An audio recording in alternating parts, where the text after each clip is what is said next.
Hey, Shalom. Shalom, shalom.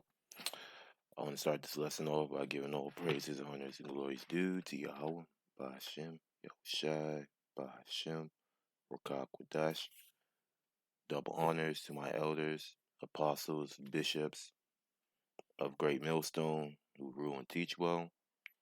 And I want to give my peace, blessings, and salutations out there to the elect, scattered abroad, wherever you may be, to the Aquaf that are listening and learning. To you all, I say Shalom. Okay. Uh, Again, I found this video from Elder Yashawan's post yesterday. He reposted it and it caught my attention. Pretty much, you have this TV show, 60 Minutes Australia, where they record the world's richest kids. And uh, by surprise, the world's richest kids are all Edomites. You don't see any other nation. You don't see any Ishmaelites, no Arabs, even though the Arabs are dirty rich. Very, very rich. I'm talking about the Arab royals. They're very rich, but they don't compare to the riches of Edom.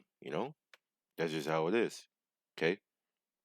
I'm gonna go ahead and play this video, and I'm gonna just do some commentary on it. And Lord willing, this lesson will be edifying through the spirit and power of Yahweh Hashem Yahushai. Without further ado, let's do it. He was one of them, privileged, the heir to a fortune. 21-year-old Jamie Johnson never had to work a day in his life.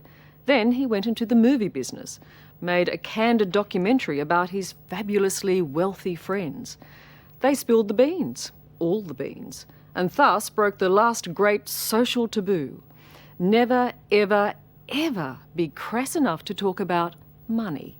Well, you could hear the smart set choking on their silver spoons.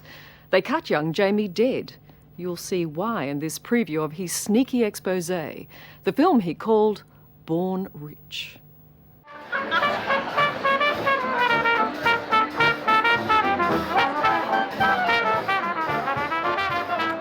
They're not drinking any regular wine. They're drinking the best of the best, non-GMO, organic. We're talking about filled with all types of minerals and all that good stuff. This is not just regular wine you can get from your local liquor store. This is handcrafted from the finest countries. Man, Esau's living good. I always expected that my 21st birthday party would be the greatest night of my life. Champagne, pretty girls. You wonder, can life get any better than this? Well, to be blunt, it can. At midnight, I'm going to inherit more money than most people could earn or spend in a lifetime. Jamie Johnson is serious. He's about to become seriously rich. His share of the Johnson & Johnson company, founded by his family more than a century ago, is worth millions and millions of dollars. Every time you buy a Band-Aid, Jamie gets richer. What did I do to earn the kind of money I'll own at midnight tonight? All I did was inherit it. Yep. This is Job. Actually, no. I'm gonna go ahead and read this. This is Psalms chapter 17, verse 14. It says here, from men which are thy hand, O Yahweh Shai, from men of the world. Okay. The scripture says the children of this world are wiser than the children of light in their generation. The children of this world is representing Edom. He's the children of this world because Job 9:24, the earth is given unto the hands of the wicked. Okay. So the people who run this world are inherently Edomites. That makes them the people or the children or the men of this world, which have their portion in this life, in this common generation right now, before the kingdom of heaven is established. The scripture says Esau is the end of the world and Jacob is the beginning of it that followeth. So Esau will be ruling right now before the kingdom of heaven is established. therefore makes them have their portion in this life, and whose belly thou fillest with thy hid treasure. Okay, all those riches that they have stolen over the centuries. You can hear about the Johnson and Johnson family. This family goes back centuries ago, and they pretty much stacked up generational wealth for their children. They are full of children and leave the rest of their substance to their babes. And this is what these Edomites do. Even the lower end Edomites, they leave substances and treasures to their children. But when it comes to Yasharallah, majority of our people, they leave behind debt or just nothing, nothing to inherit because uh most of our people, I'm talking about here on the Western Hemisphere, they came on cargo slave ships. You also have the Northern Kingdom who were massacred, you could say genocided, okay, enslaved here on this land, and they still own nothing, They're subject under these Spaniards, and also these what's it called it?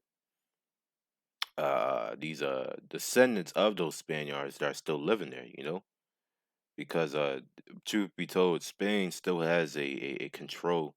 I wouldn't say Spain necessarily, but Esau Edom in general still has a control over those Latin American countries, and those 10 tribes that are still living there, they, even though they're from quote unquote indigenous to that land, they still own nothing, no wealth, no nothing. That just shows you the effect of the curses, and that no matter how hard you try, you can't really escape the curses unless you truly, truly, truly give into this world. I'm gonna continue playing the video here.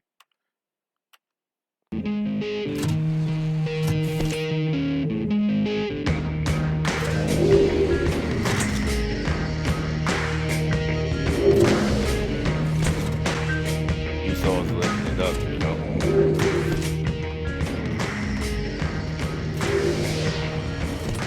Jamie Johnson's immense wealth bothers him so much that he dared question it. And he did it in the most public way. He turned a camera on some of his super rich friends, the wealthiest kids on earth, and made a documentary called Born Rich.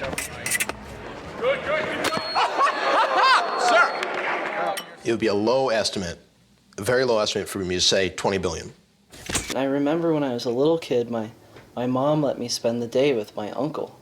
And he took me to Grand Central Station and he said, "This is yours." We are on the 68th floor. Not a bad view to wake up to. Yeah. These Edomites are living good. Again, Job chapter 9, verse 24, the earth is given unto the hands of the wicked, They truly, this is why the scripture also says here in Lamentations, rejoice and be glad. Glad. This is their kingdom. Lamentations. Oh, that's not what I'm looking for. Oh, daughter. Sometimes you have to be very specific with what you're looking for, or else the word search won't bring anything up. Lamentations 4:21. Rejoice and be glad, O daughter of Edom, that dwellest in the land of Uz. The cup represents the judgment. Okay. Uh we all have also drunk of that cup, It says here in Lamentations 4:20, actually verse 22. We have drunk of that cup. So Esau is going to get double of that cup. The scripture says, reward unto her double according to her works, I think that's in Revelation. Rejoice and be glad, O daughter of Edom, that dwellest in the land of Uz. The cup also shall pass through unto thee. Thou shalt be drunken, okay, and shall make thyself naked. So they're going to be exposed, in the pitiful case. And that's the beauty of Yahweh Hashem Yahshai, is that he's going to flip all these curses. I think it's in Deuteronomy where it says all these curses come upon thine enemy. This is Deuteronomy 30, verse 7. And the Lord, Yahweh Shem Yahshai, thy power, will put all these curses upon thine enemies and on them that hate thee, which persecuted thee. Okay? And then you can go to Psalms 83 to look at the list of the nations that hate us: Edom, Ishmael, Moab, Ammon, and the people of Gabar, and the children of Lot, roughly paraphrasing. So you got all these nations: the Hamites, the Ishmaelites, the Edomites, the Ammonites, the Moabites. They all hate us. Okay, all hate us. And the Lord, when that time comes, because the Scripture says the day hastens very quickly. That rest, that glorious rest that the Lord's going to give to His people. There's a scripture I wanted to get. Uh, glorious rest. Let me see. I can't really phrase it in my mind, but it starts with rest. You know.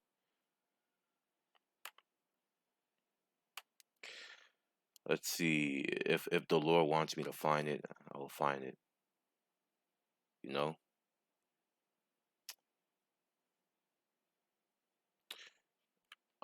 Let's type in rest. Okay.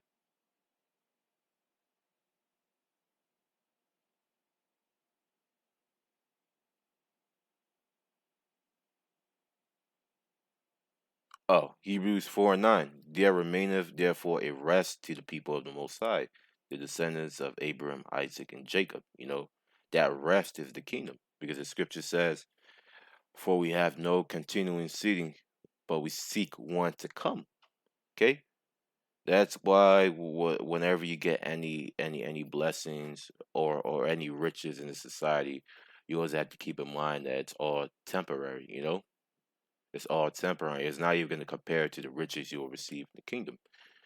And it all comes down with being rooted, to make sure that your heart never sways from this truth, because you have a lot of guys that get a little bit of riches, and the riches of this world chokes the word. You can read about that in Matthew chapter 13, the parable about the sower.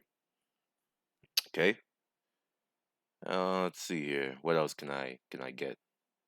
Oh, Isaiah 14:7. When Esau is taken down, of course, the whole earth is at rest. But I'm not going to go into that chapter, or else we'll be here for days.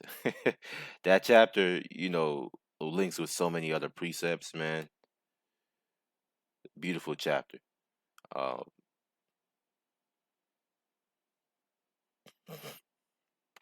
oh, this is a good one. Hebrews 4:11. Let us labor, therefore, to enter into that rest.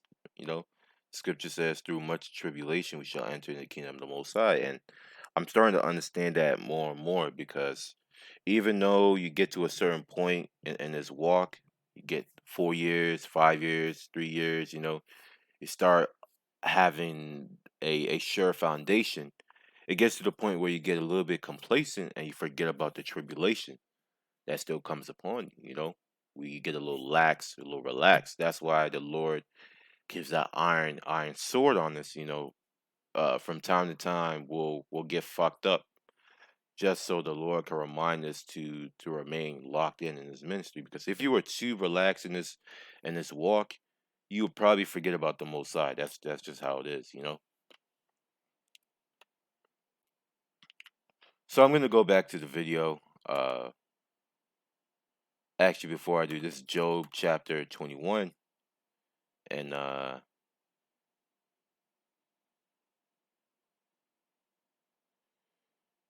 gonna start at verse 7. Wherefore do the wicked live, become old, yea, are mighty in power. Okay. Their seed is established in their sight with them, and their offspring before their houses, or before their eyes. Salaki. Let me read that again.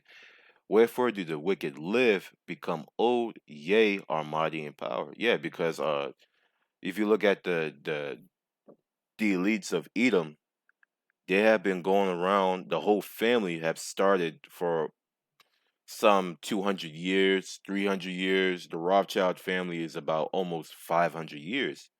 So they have truly become old, the wicked. Okay, starting with Esau, Edom, the elites of Edom. Okay, yea, are mighty in power. Their seed is established in their sight with them, and their offspring before their eyes. Yeah, because all these riches that they have gathered up, again, as it says in Psalms chapter 17, they leave their substance to their babes. Okay, and their generations after them will carry on those riches and increase them. Their houses are safe from fear, neither is the rod of the Most High upon them. Yeah, because the wicked are not catching hell. That's why it says here in chapter 7 3, Psalms chapter 73, it says here, let me start at verse 3. For I was envious at the foolish when I saw the prosperity of the wicked. Yeah, sometimes you do get jealous at the prosperity, the riches of the wicked, Edom, you know. And that's why majority of our people become wicked, because they see that Esau is doing good. No matter how much wickedness he commits, he still does good. And they think they can emulate that and achieve that, but they don't understand that there's a difference between spirits. There's a difference concerning prophecy. They're not Edom themselves. You are descendants of Abraham, Isaac, and Jacob. The curses will affect you, and ultimately judgment will come upon you, because I think it says in Amos, uh, you only have I known out of all the families of the earth, therefore will I punish you for your iniquity.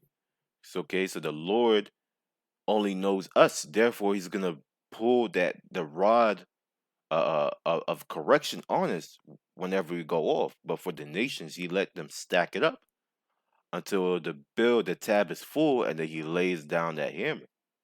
That's the difference between who he loves and who he doesn't.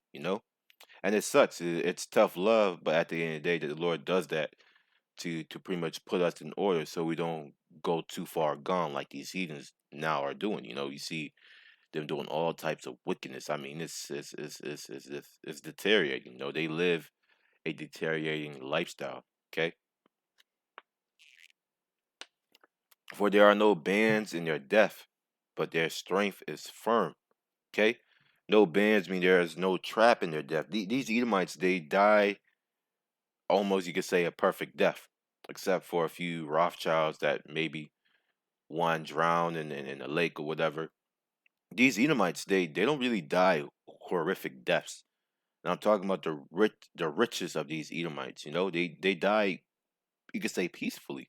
You know, they are not in trouble as other men. Yeah, other men meaning other nations, primarily the nation of Israel. They're not in trouble as other men. Neither are they plagued like other men. And who is the only nation that's plagued with the curses? You know, getting fucked over in every country that they enter into. The scripture says that the curses shall be upon you for a wonder and a sign upon that seed forever. That's the nation of Israel. Therefore, pride compasses them about as a chain. Yeah, because these Edomites have been winning for a long, long time, that they don't ever see themselves going down. That's why the scripture says, "The pride of thy heart has deceived thee, thou that dwellest in the clefts of the rocks." The Lord has built them up so much, just like he built up the Pharaoh of Egypt, just so he can magnify his power when he brings them down. And it's going to be a marvelous destruction as well, because you're going to see the power of Yahweh Shema Shai, and his name will be magnified throughout the earth. Violence covereth them as a garment, and we don't need to go too far deep into why violence covers them, because Esau is the harbinger of death. Wherever he goes, destruction follows. Their eyes stand out with fatness. Okay, they're very rich and clothed with riches. They have more than their heart could desire. They have more than a heart could wish. Okay, and that's why these Edomites, they don't understand oppression, because they never felt oppression ever in the days of their lives. Okay, lives. The only time they ever felt oppression was during the time of King David and primarily King David. When our forefather David, our king, Masha, he had these heathens in subjection, and they were getting their ass kicked, primarily Edom, you know, especially with Joab. And, Joab was going ham. uh, they are corrupt and speak wickedly concerning oppression. They speak loftily. And I don't know what that word loftily means. I'm going to do this real quick. Loftily meaning. What does it mean? Loftily. It says loftily, adverb high in the air and opposing their tower. So they speak pridely. That's what it means. Okay. Uh, in a way that shows you think you are better than other people. Your views are too simplistic for me, said a young man in a loftily tone. Okay. So loftily is another way of saying pretty much pride, haughty, prideful, or proud. They speak loftily.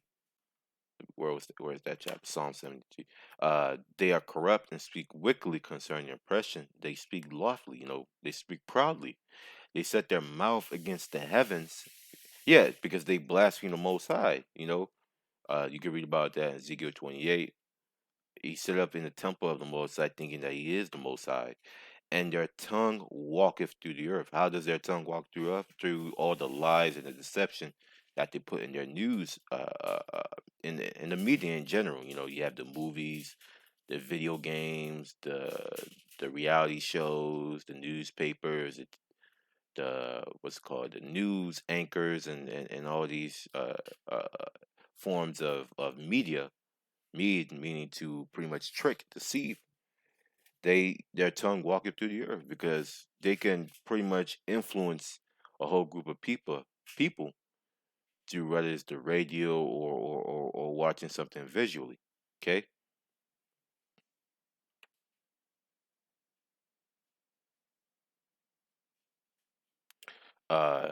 Therefore his people return hither, and waters of a full cup are wrung out to them. That waters of a full cup is the judgment. And they say, how does the Most High know? And is there knowledge in the Most High? Yeah, because now they're boasting against the Most High. That's why you have these Edomites thinking that they think that the Most High made a mistake when it comes to creation.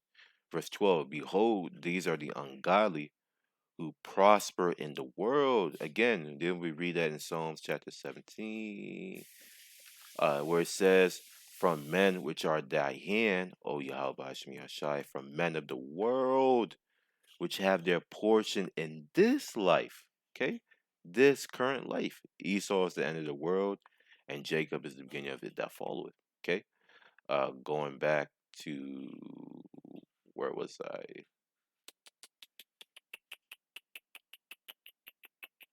Salakia, right here. Okay? Behold, these are the ungodly who prosper in the world. They increase in riches. Okay?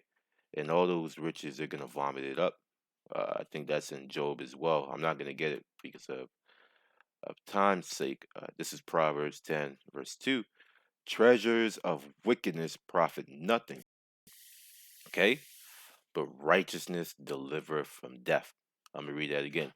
Treasures of wickedness profit nothing, but righteousness delivereth from death. Yeah, because you can't take those riches to the next life. And certainly you can't if you're an Edomite. That's why the scripture says in Lamentation that the children of Edom should live it up while they can, before that judgment comes upon them. I'm gonna end it off with one more scripture. What scripture should I end it off with? I think I read pretty much most of the scriptures that I wanted to read. Let me read this right here.